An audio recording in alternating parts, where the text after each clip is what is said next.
श्री स्वामी समर्थ नावाचा वटवृक्ष जेव्हा आपल्याला सावली द्यायला उभारतो, श्री स्वामी समर्थ नावाचं कृपा छत्र जेव्हा आपल्या डोक्यावर उभारतं, तेव्हा मात्र आपल्याला एक गोष्ट कळून चुकते की आपण अशा कृपा छत्राखाली आहे, आपण अशा सावली खाली आहे की या सावलीखाली केवळ सुख सुख आणि सुख मिळणार आहे.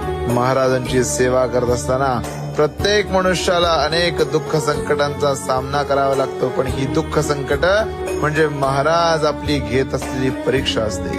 महाराज आपल्या शिष्याला, महाराज आपल्या साधकाला, महाराज आपल्या भक्ताला तावून सलाखून पुढे नेतात आणि जसं काय महाराज त्याची अशी परीक्षा बघतात की आता तुला यापुढे या संकटाचा सामना करायची पुन्हा कधी वेळ येणार नाही.